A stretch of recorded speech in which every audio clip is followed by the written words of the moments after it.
Honeybees, important and vital to the world in which we live. Have you ever studied bees or had the privilege to study a beehive? Have you considered the types of bees in a hive and thought about why each type exists? Why am I speaking of bees, you may ask, in a video about personality typing? Very simply put, if you understand the workings of a beehive, then you will understand the workings and place of personality types in our society, which leads you to ultimately understand your role and responsibilities in society as who you are as an individual.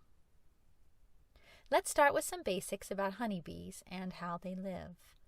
There are 3 types of bees within the hive: a queen, drones, and workers. The role of the queen is to procreate. She is served by others. The duty of a drone is to mate with the queen. Workers have the responsibility of leaving the hive to gather nectar, make honey, and produce the royal jelly, which feeds the queen.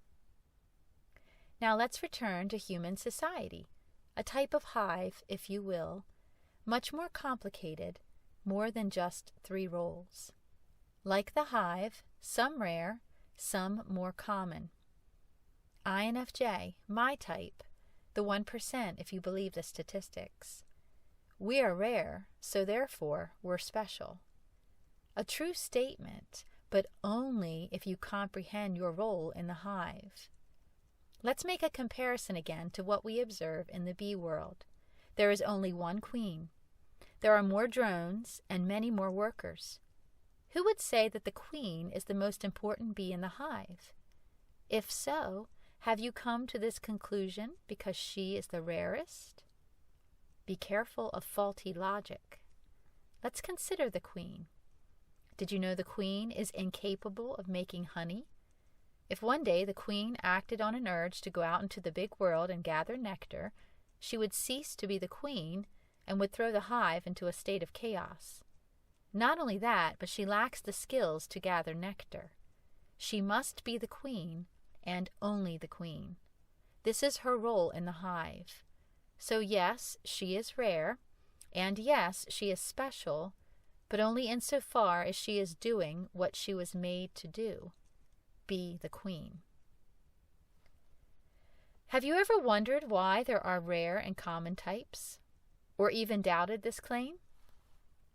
This has caused me lots of pondering. If you consider it carefully, it makes perfect sense. But in order for it to make sense, you have to understand the gifts each type has been given, the strengths in their person. Again, consider the beehive. How many queens does a hive need? What does every bee in that hive need to survive? Honey. Without the workers, there would be a severe lack or possibly even no food on which to live. No honeycombs to store the honey, no royal jelly to feed the queen. Making this connection to human societies, how many leaders are needed in a society? How many idea formulators? How many optimizers? How many facilitators? How many nurturers? How many mechanics? How many entertainers? How many artists? How many caregivers? How many upholders of tradition? How many visionaries? How many counselors? Hopefully now you are seeing the direct parallels between society and personality types.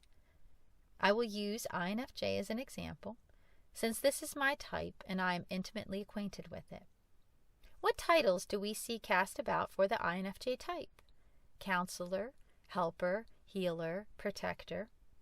Powerful titles, but realistically, how many of these do we need in a society? When you consider the more common types and their titles, it would make sense to see more of them in society, to produce goods and provide services we all need and use. Teamwork is important in accomplishing tasks and getting things done. Those who can work in such roles are very important in society. However, those who are rare and fewer in number have great responsibility to their role in society. With rareness comes greater responsibility. When a large number of the rarer types are not filling the role they have been called to do, not using the gifts they have been given, society as a whole suffers. Because fewer people are doing the work, it means each one's work becomes more important.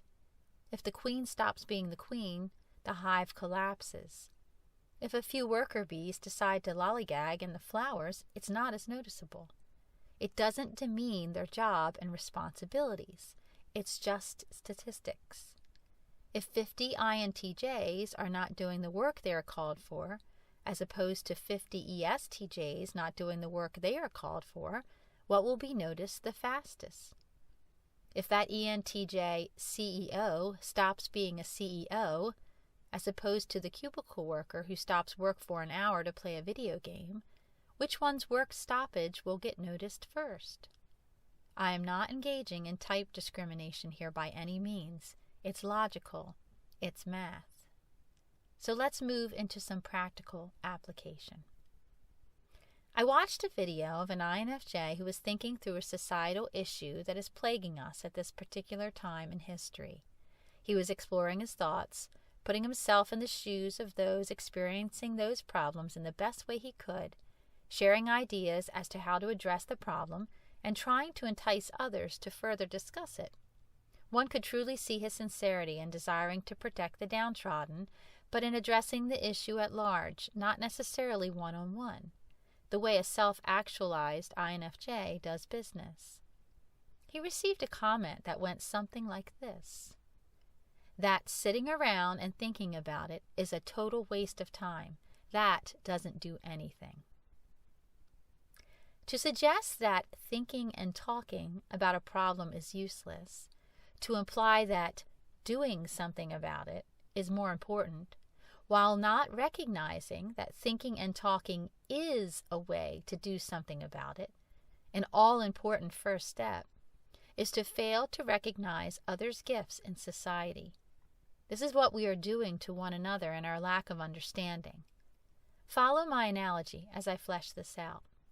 The person who made this comment wants to bring someone, I'll call him Bob, a casserole. And it sounds good, right? Maybe Bob is hungry and he needs food. That's what a first glance tells you. But there are deeper reasons why Bob is hungry, why he is in this current situation, and the reasons may not be known at first glance. Now, picture Bob standing in front of a room full of 100 people who have the same mindset as this commenter. The 100 people are aware of Bob's problem, but because they only see his immediate need for a meal, because they have dismissed sitting around and thinking about it as a first step towards solving Bob's problem, because they only see physical, tangible action as the complete way to solve the problem, they all go home and bake casseroles to give to Bob. Bob now has 100 casseroles. Now the suggestion that we just do something about it sounds kind of foolish, doesn't it? Now imagine that room full of people.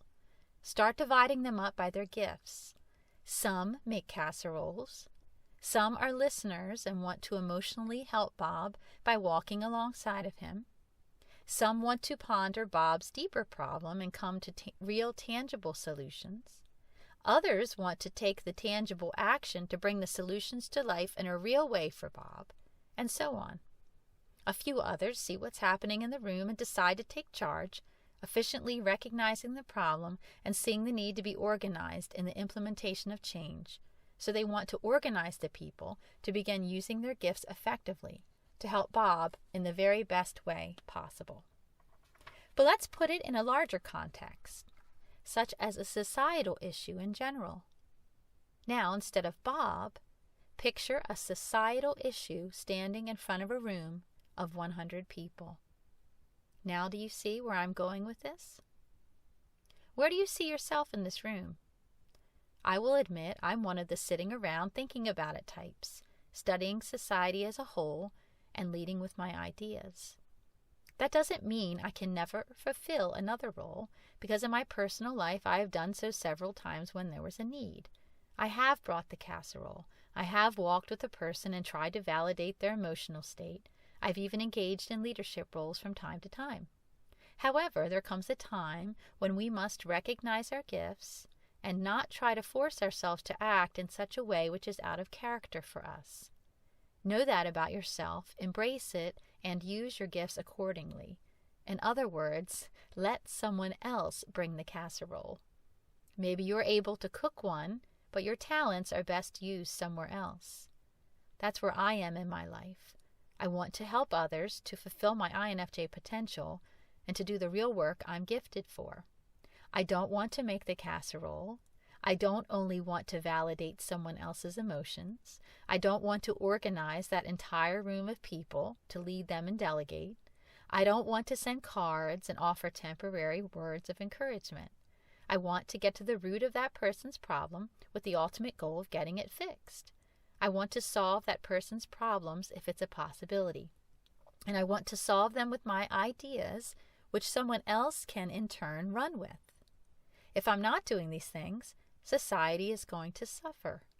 And worse yet, if I'm engaging in other roles which I am not uniquely suited for, not only am I hurting myself, but I am standing in the way of others who are uniquely suited for those roles and who can fit them a whole lot better than I ever could. Back to the bees. Knowing their roles, working together in harmony, doing the job each bee is uniquely designed for. The honey that's produced from all their hard work not only nourishes them, but is shared and offered to a larger world to nourish them. That's what the bee does. Look at this hive as your personal world. All the people you interact with on a daily basis, acquaintances, friends, co-workers, family, all working together in harmony, each doing the job they are uniquely designed for. The honey your community produces, which not only nourishes all of you, but is shared and offered to a larger world to nourish others and help them grow, to effect change on a larger level. I realize this view is an idealistic one, but I am an idealist. That is my gift to society. It's my strength. However, even this idealist can practically see that if everyone listening to my words right now apply these principles to their lives, we would see change. And if you spread the word to others, we would see even greater change.